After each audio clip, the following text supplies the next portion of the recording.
Chispa's performance of hypermasculinity both intensifies and covertly critiques the mise-en-scene's locker room atmosphere.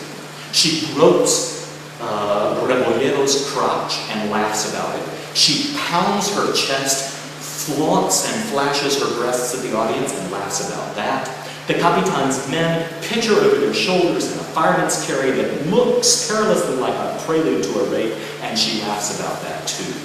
This world, resistant to command, where touches of tenderness and humor serve only to underscore the pervasive absence of control, and where even the guitar is out of tune, provides the production's bleak, reception-finding buildup to rape. And what does the rape look like when it comes? Here's what I saw. While Pedro Crespo, his daughter Isabel, and his niece Inez were saying goodnight downstage right, Don Alvaro, the Capitan, and his gang drifts onto the stage, upstage left. La Chispa steps forward to stop Isabel as she's trying to walk home to bed, right in the center of the stage. La Chispa holds Isabel there at sword point till the Capitan can fling Isabel over his shoulder, fireman carry style, and take her off stage up left. At the same time, the Capitan's sergeant and Rebollero hold Pedro Crespo in check downstage right, tying his hands together behind his back and forcing him to the ground. Lights go dim. There is absolute silence in the auditorium. You hear bursts of heavy breathing from upstage left, and one soft, goose-pimply, "Ay, baby," from Isabel, up left. Down right, the heavy breathing comes from Pedro Crespo. Then there's a ghostly, "Ay, baby," in his voice, too. Another pin-drop silence. Every eye in the house is glued to the stage, every body tensed, every muscle frozen. As the lights creep back up, Isabel oozes onto the stage, back into sight. Her face is blackened and something's wrong with her dress. She starts to talk, long ululations that are part words, part the palms of her hands flexing painfully toward the light, part the chattering of her feet as they shrink from crossing down right to her father. As she gets nearer and nearer and the light grows slightly brighter, you find out what's wrong with her dress. It's ripped open from neck to navel. She's bare naked underneath. People in the auditorium start looking at each other, then shifting in their seats. Heads pop together. Whispers of distress are heard. On stage, Isabel finally unties Pedro Crespo's hands and helps him to his feet. She's asking him to kill her, to wash his honor clean in her innocent blood. Instead, he holds her close.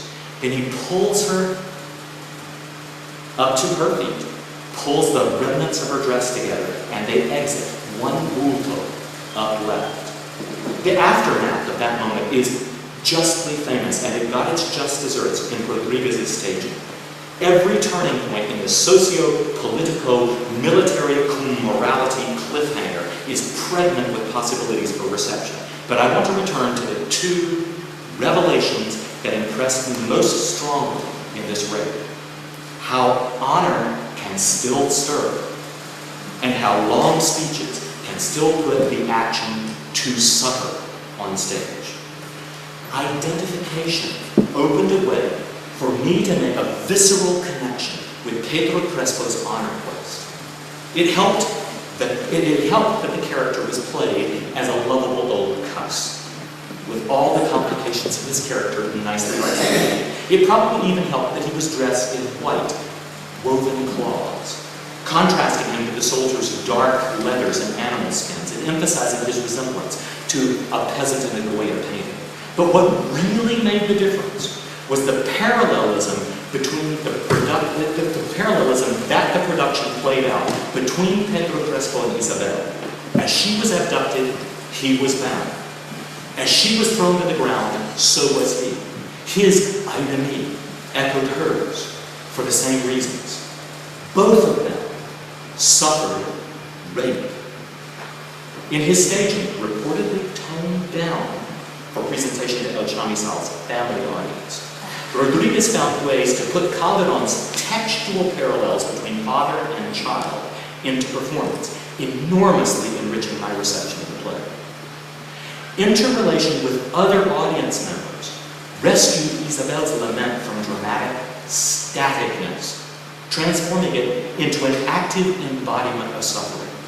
Rodriguez's decision to send Isabel back on stage semi-desnuda created not the titillation of a striptease, but the dramatic tension of a character sharing excruciating self-exposure.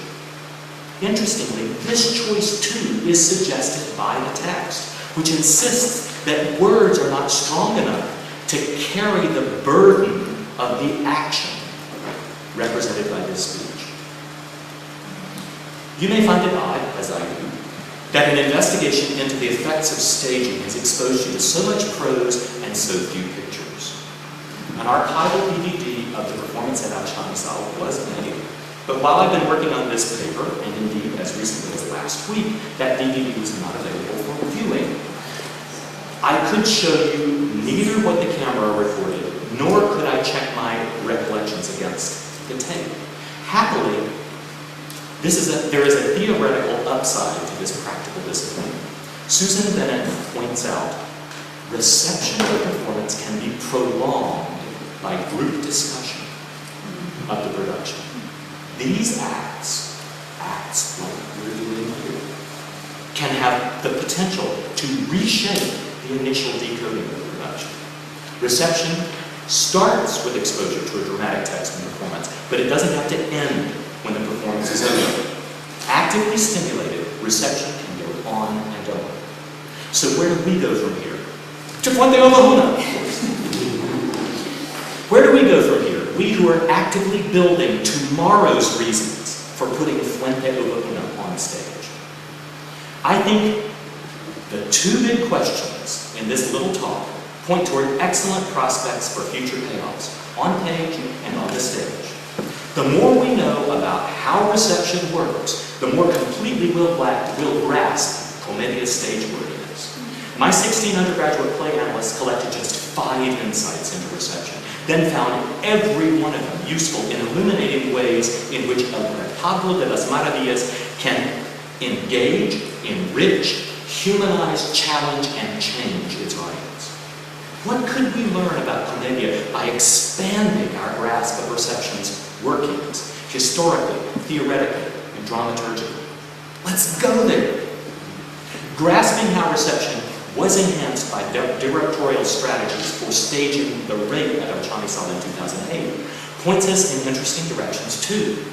Both the parallelism that gave Pedro Crespo's honor crest the visceral oomph of identification and the impulse to action that shook Isabel's extended speech free from rhetorical stasis were performance choices that are directly traceable to reception analysis of text.